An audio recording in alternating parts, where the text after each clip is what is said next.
All right, so you had sent me an interesting message. I don't know that I don't think I responded to it beyond saying they're totally different things, but I didn't really have a chance to get into it. But you had said "In My Darkest Hour" versus "Fade to Black," and I assumed Right. that there was a story behind that I wasn't, that you had been thinking about it or something. So I was curious. I honestly didn't put that much thought into it. I just realized they are two really popular ballads from the two biggest names in thrash metal or speed metal, however you classify them. And I'll bet that there are people who have a favorite of one over the other, or they don't think one is very good, or whatever. I'm sure there are. I mean, there's always diehard Metallica or diehard Megadeth fans too, who will just completely write off one of the Right. other bands based on that alone. Right. And I had told you in my response that I had made a mixtape that was just those two songs back to back, beginning to end on both sides of the album. And so those are two songs I've definitely heard a lot.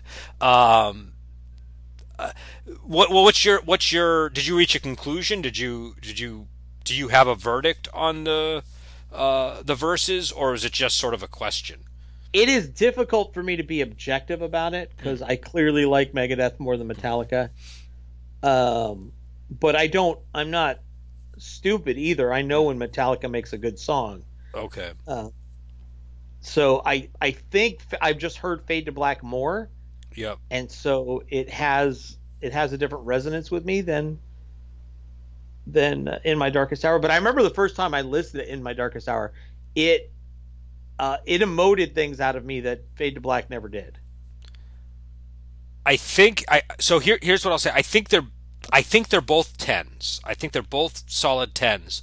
But I think you can have a really involved discussion about how they're different, and Sure. and that definitely some one of these songs is going to resonate more with certain people. I tend to agree with you in terms of the emotive quality of "In My Darkest Hour." I think it's a more sincere song. I think, again, getting to the lyrics of Hetfield versus Mustaine, Mustaine ventures a lot more outside of typical metal topics. But I think it's because it's a reflection of who he is. Like he's got like about 20% of punk in his DNA that a lot of metal guys don't, and I feel like he brings in stuff from other genres more. And so, "In My Darkest Hour" just feels like a more real song. It feels like it's a song that the lyrics could have been written in the '90s. Do you know what I mean? Like when all of the metal style of writing was passé, whereas "Fade to Black" is much more. This is how you write a sad metal song. Do you know what I mean? Are you not aware of the DNA of In My Darkest Hour? How he wrote it? No, I know, lines? no, I know why he wrote Okay. it. I know, All right. That's fine. I know the story behind it. I know it's about Cliff Burton, but just in terms of the way he expresses that, like "Fade to Black," the story behind "Fade to Black" is they lost their equipment, right? That it was stolen, and he was sad that their equipment was stolen. That's what he was writing about. But when I hear "Fade to Black," what it sounds to me like is, oh, this is kind of like I love "Fade to Black." It's a great song, but I don't necessarily believe that James Hetfield is as depressed as he's saying in the song. Do you know what I mean? I feel like he's saying the things that you're supposed to say to make it a sad metal song. And the fact that it's about his band equipment being stolen kind of backs that up. Whereas when Mustaine is singing what he's singing in that song, I didn't know about the backstory until maybe the late '90s or something. I don't remember when I heard the backstory, but I had heard the song well before that, and I thought that it was a believable, that what he was saying was believable, and it felt sincere. And then when you find out the backstory, it's kind of backed up by that. Do you know what I mean? It's sort of like, okay, yeah, that's a really serious topic. That's it's the difference in metal between writing about death before you've actually experienced death, and then writing about it after, like, your wife has actually died. Do you know what I mean? Right. There's a big difference between those two, and a lot of metal is juvenile.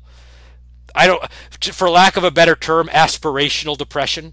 It's like you're aspiring to be depressed about things that you've never actually experienced. And to me, that's kind of how that's the difference just lyrically between those two songs. I don't know. Does that make sense to you? I know you're not a no. I know you're not a Rush fan.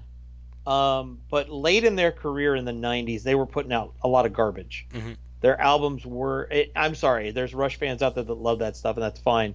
But there was a string of bad albums, in my opinion, and they weren't really challenging themselves the way I appreciated that they were in the '70s and '80s.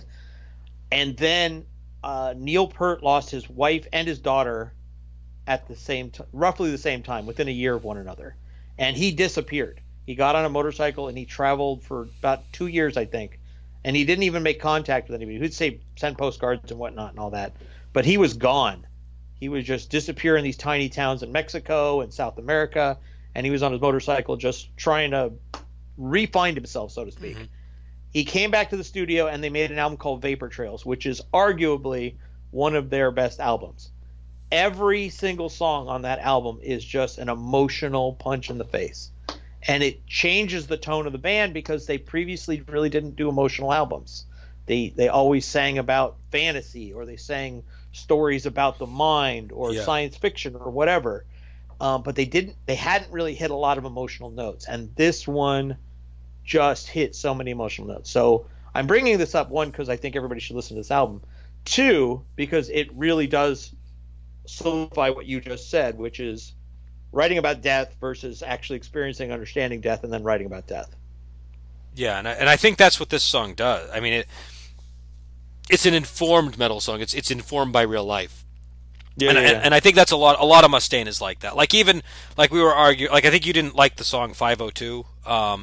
And yeah, it's about to, but it's based on, it's definitely, you can tell it's based on a real experience, right? Sure, so like sure. you know, and I actually, I was gonna, when you remember, we were having a debate and you said I don't have any theses, and I was going to send you a thesis that 502 is a good song, but I didn't want to be in the position, like, I like that song, but it's not strong enough that I wanted to be defending it as my thesis. But even a song like that, like, you get the reality behind it with him, and that's the thing I like about his style. Also, in terms of the songwriting, they're so different. Like, Fade to Black is a very structured song. It's got the intro, and it's got the like the little heavy bridge section, and the it's got the, you know, obviously the chorus section with the acoustic guitar. It's got it's got these chunks that are very identifiable. And Mustaine doesn't write that way. His style is a lot more fluid. That's why I kind of compare him to Hendrix more, because it's sometimes harder to know when you're in a different section of a Mustaine song. Do you know what I mean?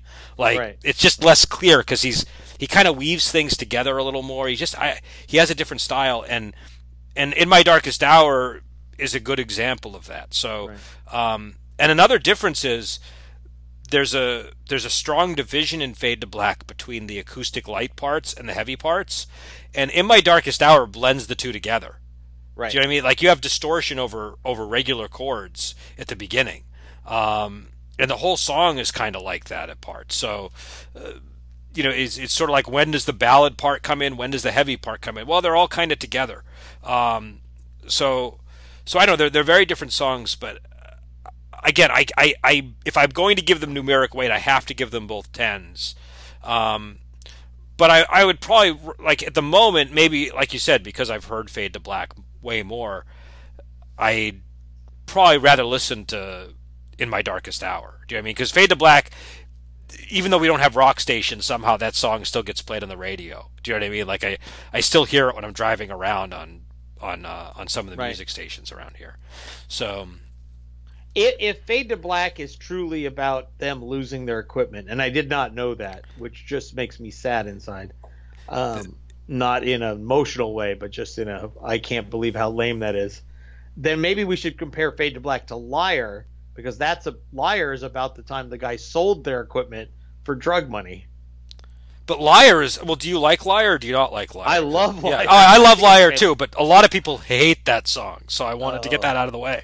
That song, did you see the reaction video to that song that somebody did like a week? There, you got to go and see some, because like, people, like, a lot of people don't know like the really the the the bite that a lot of Mustaine's lyrics have to them. Do you know what I mean? They know the stuff that's made it to the surface, but Liar is like just unrestrained Mustaine unloading. Do you know what I mean? It's Yeah.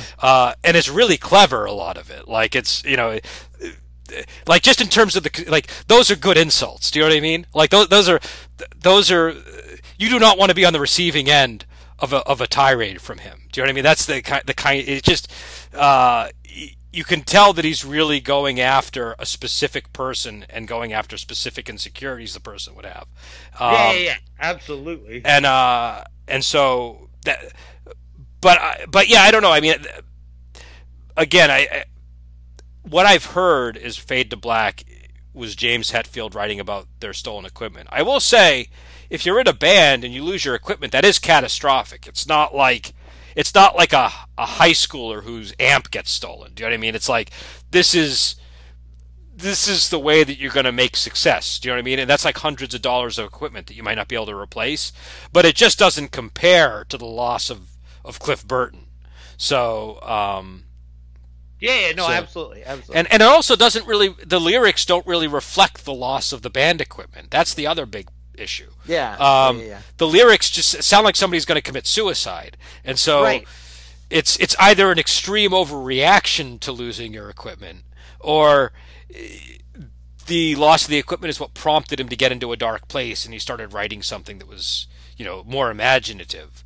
But Well, we talked about this before, the two versions of Hetfield, right? There's the version where you can tell he's trying to grow out of the high school essay phase of his life and trying to write meaningful lyrics. And that's Ride the Lightning, that's Master of Puppets, that's And Justice for All. Right? That was a phase he was trying. Whether or not he succeeds is arguable, and we can have that debate someday. I don't care. But he is trying to be meaningful. yeah. And then he gives up and he starts writing about shape-shifting monsters and Frankensteins and reloading I wouldn't your necessarily tank with agree. gasoline. I think like when you look at like Nothing Else Matters, that to me is like a very personal sounding song, and that's off the Black album. And so I feel like that is probably more the style that he should have been writing in the whole time. Is Nothing Else Matters. I think what Hetfield tends to do is I think he tends to bury a lot of the personal stuff with the imagery of things like werewolves, and you know what I mean. Like I think that's how he deals with it, which is fine.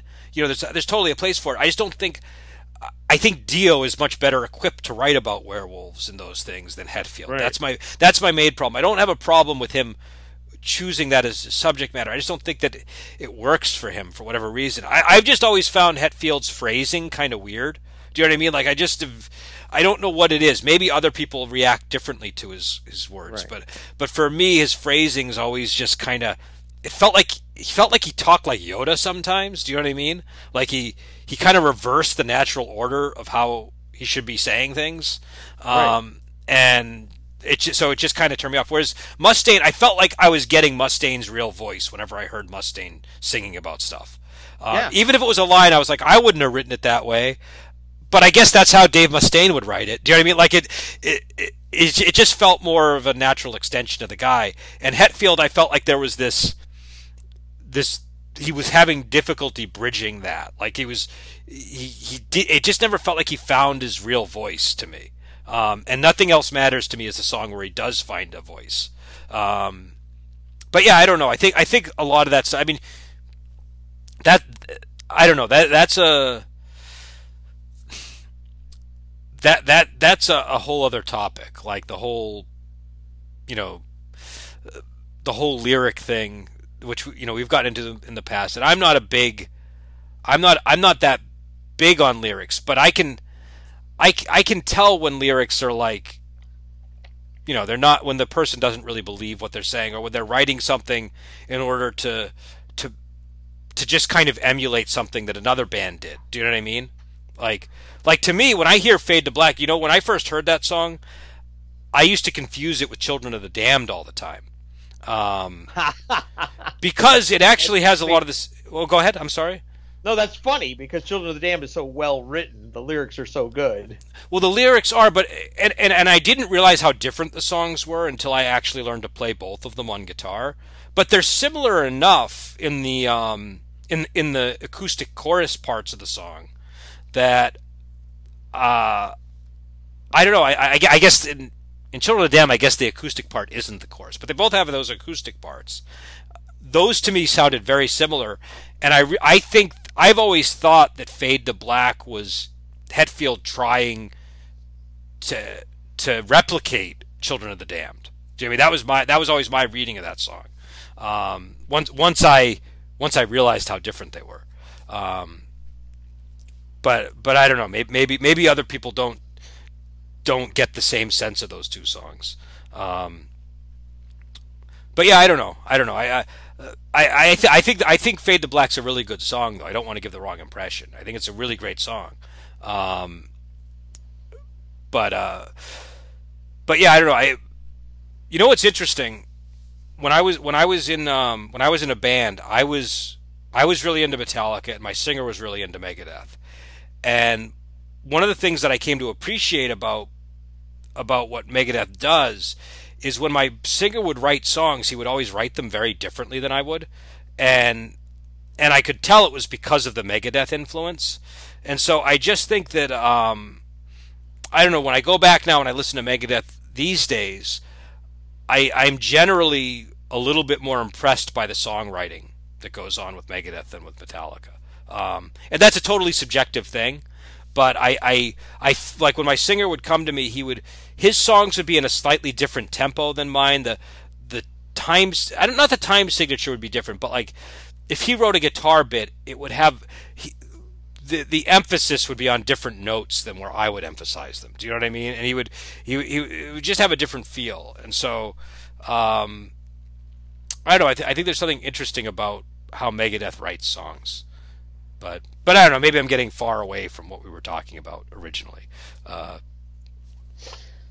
That's fine. I think there's a lot to chew on here. There's still lots to say. I think overall, because I don't like Metallica as much as Megadeth, I struggle to be as objective as I can. But everything you've said about in My Darkest Hour is true, right? He wrote it from a real place. He's a better writer. The song is put together more organically. It comes across as an earnest piece rather than, I guess we should try a ballad. Let's try writing a ballad. What's something that happened to us that sucked? We lost our band equipment. That sucked. Right? And I'm being hyperbolic to make a point. You're right. It doesn't feel honest when he's singing it. It doesn't feel, the lyrics don't feel as meaningful. And when you learn the background story, it's even worse. But I just think that the thing that James suffers from is he wants to not be in high school anymore. He wants to break out, but he doesn't know how. And I don't know what his reading is like, right? I don't know what he reads to expand his mind. But we know Steve Harris, for instance, reads a lot of historic shit and a lot of great fiction. I mean, he's got a song about Dune. Yeah. Right? And if you're not immersing yourself in something else meaningful, you're never going to break out of your patterns. Well, I think what it is it's not that he's going to watch or read whatever he likes, right? Like that's fine, but if he's not going to be reading about certain things, he shouldn't be writing about those things. Do you know what I mean? Right. That's the issue. He has to find what, like I know he's like an avid hunter now or something, so maybe that's what he should be writing about. He probably does now. I don't know. Right. But you know what I mean? Like whatever it is that you're immersed in, that's probably where you should be focusing a lot of your creativity. But I think also with metal, it is a very fine line because it's almost inherently a little bit adolescent, so it makes sense that it's sort of like it's a struggle to find. Okay, I can't lose touch with certain parts of adolescent me, but I still have to evolve beyond them. And with Metallica, I think it's always just really apparent because maybe it's part of what his struggle is as a person. Do you know what I mean? He has these things that maybe are eating at him from his youth that are important to his songwriting, but you know, sometimes I think Metallica can come across as adolescent. And I mean, Mustaine can sound adolescent too, but it just feels more believable when he is. Do you know what I mean?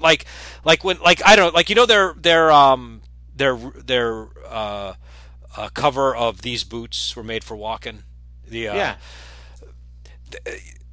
Number one, the song sounds almost nothing like the original, but that section in the song when he says, you know, "Hey boots, start walking," it sounds like he's really talking to a pair of boots that are about to walk. Do you know what I mean? Right. Like, right. it's total. Not many people can pull that off. Mustaine has a real charm in his voice that he can. That's adolescent sounding. It sounds like an angry adolescent, but it works. Whereas with Hetfield, I don't know. Maybe there's something else going on that just it doesn't sound as believable. But I go think ahead. one of the things about Hetfield versus Mustaine is not afraid to let you see his flaws. Hetfield wants to control the image you have of him. Yeah, that's it. That's the difference. And especially being in a band with Lars, who's a fucking pain in the ass, who's picking at you all day long, you have to have your armor on all the time, right? And I will continue to say this till my dying day. Lars had stopped that band from being even better than they could have been. I honestly believe that he is to blame for all of their failures. Well, here's what I'll say. I don't know about that, but if we want to talk objectively about like technical aspects of these bands, there are good things you can say about Metallica, and there are bad things, and there are good things and bad things about Megadeth. I think with Megadeth, I mean, obviously it depends on the incarnation of Megadeth because he's had different guitarists, but generally they're more technically proficient as a band. Even though they'll often have mixes that are very rough and raw, and they have a punk vibe that enters into it, so things sound more flawed on first hearing. He's always generally hired very good guitarists to work with him, right? And Yes. he's brought in, good drummers as well. So, and then I think their first two albums, those guys were like jazz players or something, right? So they had this jazz sensibility, which, while I don't like jazz, I know that jazz players are really. It's there's a reason why if you go to music school you become a classical player or a jazz player, right? So, and you can hear that in a song like Looking Down the Cross, where when I go back and I hear that song now, I'm like, oh my God, there aren't any metal songs that sound like that song. Do you know what I mean? It just has a sound that not many other people until years later achieved, right? So, now that said, Metallica has a lot of things going for it technically. James Hetfield is one of the best rhythm players out there. He might be like the top. I don't know. I don't know if we made a top 10 list who would be on that list, but James Hetfield would be on it. Do you know what I mean? In terms of rhythm, he is one of the best rhythm players out there. And I could point to one, which we mentioned in the last episode, as one of the, as an example of, just really good rhythm playing. And he's really good at making riffs. He can make really great riffs in high volume. And Mustaine has an almost totally different way of writing musical riffs. But then when you look at some of the other members, Lars Ulrich has never been one of the top drummers, right? Like he's and I don't know drums that well, so I really shouldn't be speaking out of school on this, but I just know he's not that great of a drummer, right? So, his drumming doesn't bother me in particular, but if you're comparing bands, Lars's drumming is going to fall short of whoever happens to be in Megadeth at any given moment, right? And so, and then you have Kirk Hammett, who I think he's as good or potentially better than Dave Mustaine in some ways in terms of his technical playing. They're really close, I think. But the problem is Dave Mustaine always hires somebody who's like better than Kirk Hammett, right? Do you know what I mean? Right. But Kirk Hammett is really good at making memorable phrasing on the guitar. So he's got really good technical ability, but he's also got really great memorable guitar lines. He knows how to write a good lead, and a lot of the bridges and stuff, and a lot of the somebody did a breakdown of Fade to Black and showed the parts ballads that Kirk Hammett wrote. He actually wrote a lot of really important parts of that song. They're not the main chunks, but they're chunks that you remember, and and just knowing how they're played on guitar, they're really good. So I think, there's I don't know. James is a really great rhythm player. Kirk, is really good, and he has a lot of really great strengths as a writer. And when Cliff Burton was in the band, he's a really good bassist, but he also has the new musical knowledge that he brought to the band added a lot to what they were doing. And Megadeth is a totally different project because it's really Dave Mustaine and Elvison, right? Like it's the and really I think we all kind of probably believe it's mainly Dave Mustaine, right? Like he's the prime driver in that band. And he surrounds himself with really good musicians. So I don't know. They're really hard bands to compare for those reasons, because on the one hand, there's a lot of technical savvy in Megadeth. Dave Mustaine has a very, very high level of songwriting ability and a very fluid way of writing material that I admire.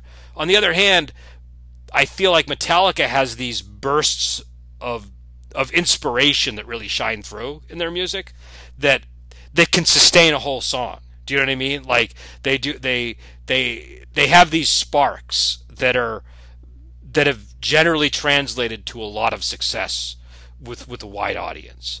So they're hard to compare. But I don't think you have to walk away from a discussion of Metallica and Megadeth and say this band's better or this band's better. They're good for different reasons. If I was really pressed, I would say Metallica has more flaws than Megadeth. Do you know what I mean? That's where I might go with that. That if you go back and you listen to Metallica, they have more visible flaws, and I think what what it might come down to is whether you think it's more impressive that despite those flaws they achieve what they achieve, or if you think the flaws sort of upset the perfection of what they did. Do you know what I mean? Like somebody might come down on different sides of that. I don't know, but I've been rambling a lot. Do you have any any thoughts on that? Well, my original point was that I think Lars held the band back from even further success. Yeah. But that's rooted in, well, I guess that's rooted more in his personality. So, well, his personality and his shittiness as a drummer. I mean, he is really bad at drumming. Actually, I always laugh when people go, "Oh, wow, that was a really good part." Da, da, da, da. He has so many patterns to his drumming that I am blown away at how somebody that unskilled at drumming can have that many patterns. So I'm impressed on that level, but he's not a technical drummer. He does. Yeah. James Hetfield went to school to learn how to drum, actually. Oh, did he? See, I didn't know that. That would explain why. Go ahead. He has a background in drumming as well as guitar, and Lars just wanted to play with the band, so he taught himself how to drum. And that's very different. That would explain why he's such a good rhythm player, because I have a lot of cousins that started out on the drums that went on to guitar or bass after, and they have such better rhythm. My rhythm sucks. I have terrible rhythm. And so I could see how having that drum background would make him a good rhythm player. I mean, I don't know. I don't know a lot about drums, so it's always a little bit difficult for me to feel like I'm talking informed when I talk about this.